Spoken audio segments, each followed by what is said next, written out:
5 membres de la conférence consultative politique du peuple chinois ont parlé aux médias de l'amélioration du niveau de vie. La lutte contre la pauvreté était au centre de ces discussions. Malgré la croissance économique, 70 millions de Chinois vivent encore sous le seuil de pauvreté, ce qui signifie qu'ils vivent avec moins d'1 $ par jour. La Chine s'est engagée à sortir la totalité de sa population de la pauvreté d'ici 2020. Les membres de la CCPPC reconnaissent que cet objectif est ambitieux.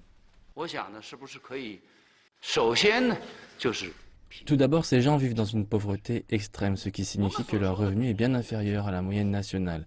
Deuxièmement, ils ont été dans une pauvreté chronique qui s'est transmise d'une génération à une autre.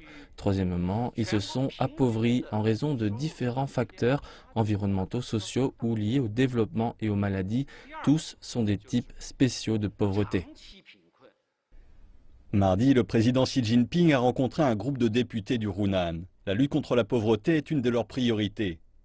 Le président Xi a ordonné au gouvernement de tous les niveaux de prendre des mesures ciblées et précises pour garantir que les pauvres ruraux de la Chine aient accès à la nourriture, aux vêtements, à une éducation de base, aux soins médicaux et à un logement décent. L'an dernier, durant une réunion de travail consacrée à l'élimination de la pauvreté, le président Xi a déclaré qu'aucune région pauvre ou individu vivant dans la pauvreté ne sera laissé de côté. Ces 30 dernières années, la Chine a sorti plus de 600 millions de personnes de la pauvreté. Cela représente 70% des pauvres du monde sortis de la pauvreté durant cette période. Mais la route à suivre est loin d'être aisée.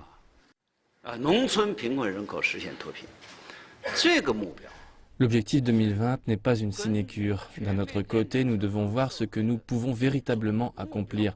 Cela signifie en priorité nourriture, vêtements, éducation de base et soins médicaux pour que les pauvres puissent économiser 8 yuan par jour. De ce point de vue, l'objectif est vraiment bas.